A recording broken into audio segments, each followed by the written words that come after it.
வணக்கம் மக்களே, நாம நம்முடைய யூடியூப் சேனல் இன்னைக்கு எதை பத்தி பார்க்க போறோம் அப்படின்னாக்கா, நேற்று நைட்டு நான் வந்து ஷூட்டிங்ஸ் போயிட்டு நைட் ஒரு 10 மணிக்கா தாம்பரம் அடுத்து அது பக்கத்துல வந்துகிட்டு இருந்தேன் ரோட்டோரத்தில். அங்க பாத்தீங்கன்னாக்கா ஒரு 10-15 பேர் கூட்டமா நின்று வேடிக்கை பார்த்துக்கிட்டு இருந்தாங்க. சரி, என்னடா இவங்க வேடிக்கை பார்க்கறாங்க அப்படின்னு சொல்லிட்டு நானும் வண்டி நிப்பாட்டி பார்த்தா, அங்க பாத்தீங்கன்னா மான்கள் ஒரு குறைஞ்சது ஒரு 15 மான் கிட்ட அப்படியே அந்த அடர்ந்த காடு பகுதியா இருக்குது. அது உள்ள இருந்து வெளியே வந்து அப்படியே அதுல நீரோட ஒன்று போயிட்டு இருக்குது. அதுல வந்து தண்ணியை குடிச்சுக்கிட்டு ஏதாச்சும் அதுக்கான உணவுகளை தேடி சாப்பிட்டுட்டு இருந்தது.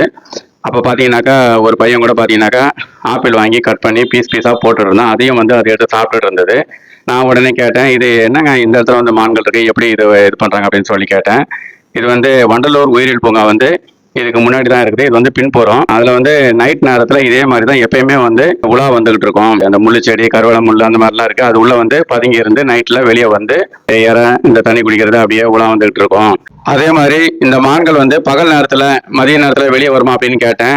அப்பெல்லாம் வெளியே வராதுங்க. ஏன்னா இந்த இடத்துல வந்து போக்குவரத்து நெரிசல் அதிகமாக இருக்குது, மக்கள் நடமாட்டம் அதிகமாக இருக்கிறதுனால பகலெல்லாம் வெளியே வராது. நைட் நேரத்தில் மட்டும்தான் கொஞ்சம் ஆள் நடமாட்டம் இல்லாமல் வண்டி போக்குவரத்து கம்மியாக இருக்கும், இருட்டான பகுதி. அதனால வந்து நைட் நேரத்தில் மட்டும் வெளியே வரும்.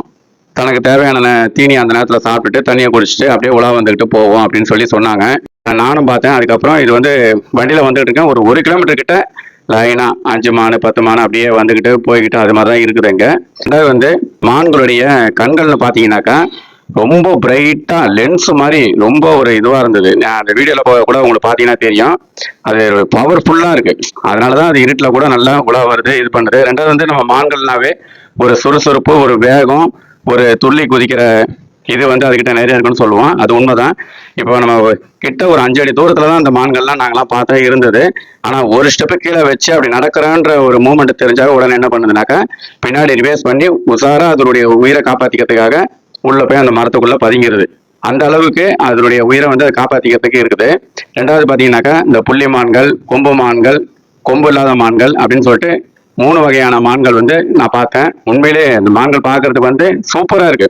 இப்ப நம்ம வன உயிரியல் பூங்காவுக்கு போனா கூட, வண்டலூர் ஜூக்கு போனா கூட இந்த அளவுக்கு மான்களை வந்து நம்ம கிட்ட பார்க்க முடியாது, ரசிக்க முடியாது. ஆனா நான் வந்து நேற்று நைட்ல இந்த அளவுக்கு பார்த்து வந்து எனக்கு ரொம்ப சந்தோஷமா மகிழ்ச்சியா இருந்தது. நிறைய பேர் அதை வந்து வேடிக்கை பார்த்து வீடியோ எடுத்தாங்க, போட்டோ எடுத்தாங்க.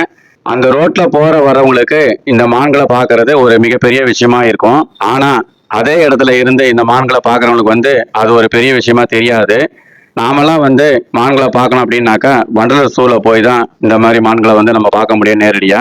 நான் வந்து இந்த ரோட்ல பார்த்தது வந்து எனக்கு ரொம்ப மகிழ்ச்சியா இருந்தது. அதனால நான் வந்து இந்த வீடியோ எடுத்து என்னுடைய யூடியூப் சேனல்ல போட்டிருக்கிறேன். இந்த வீடியோ உங்களுக்கு எப்படி இருக்குதுன்ட்டு பார்த்துட்டு லைக் பண்ணுங்க, ஷேர் பண்ணுங்க, கமெண்ட்ஸ் பண்ணுங்க. அனைவருக்கும் நன்றி, வணக்கம்.